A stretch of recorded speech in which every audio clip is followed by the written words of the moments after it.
Jesus to eat with him. And he went into the Pharisee's house and reclined at a table. And behold, a woman of the city who was a sinner, when she learned that he was reclining at the table in the Pharisee's house, she brought an alabaster flask of ointment. Do you see what it says there? She learned that he was there. And then she decided, hey, I'm going to grab this thing, man. I'm taking it with me. I'm taking this with me. I don't know why, but I just am. This is so important to me. And Jesus is at this place.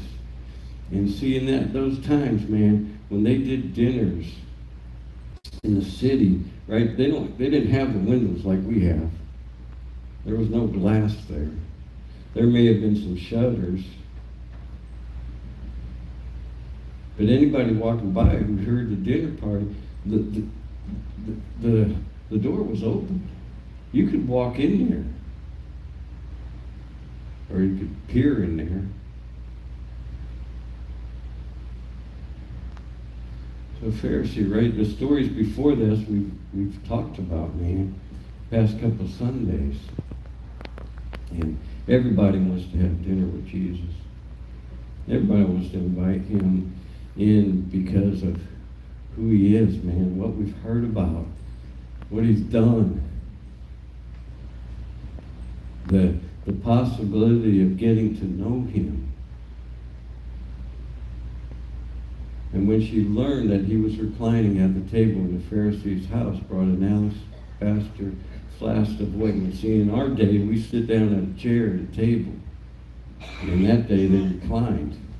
So the feet was away from the table, so you could actually go up behind anybody and not interrupt the dinner. And that's what she chose to do. She chose, and I think about Boaz, but that's a whole nother story. And standing behind him at his feet, weeping, she began to wet his feet with her tears and wiped them with her hair of her head and kissed his feet and anointed them with ointment. As when we come to wherever Jesus is at, man, it's a desire that's just builds up in our will. And yes, she had the alabaster box, and the ointment that was in there was costly and had a ceremonial purpose. But really the ointment that Jesus is looking for is you. Whatever you have, your weeping, your tears, your feet, your hair, the hair, that was their beauty, man. That was their covering. And yeah, Roger's got long hair, but don't think about that, okay? But listen, this didn't have to be a woman. This can be a guy too, man. And that's the problem with us men, is we're not willing to submit to that place where, man, we can be a little vulnerable. Where we can surrender and say, yeah, I'm a man, tough, can't cry. Jesus, you're okay right there, man. Let somebody else. Man, we're to be like that little child. Male or female, it don't matter. The innocence of it, man, to come to him and submit to his, not only his authority, he's Almighty God.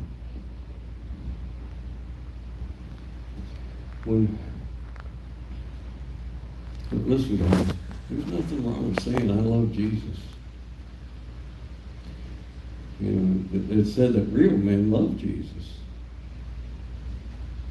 I love my Creator. He created me knowing all the messed up stuff that I was ever going to do, and he still created me.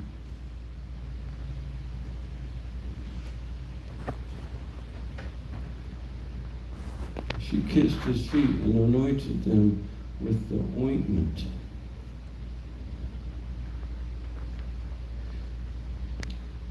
She knows who Jesus is.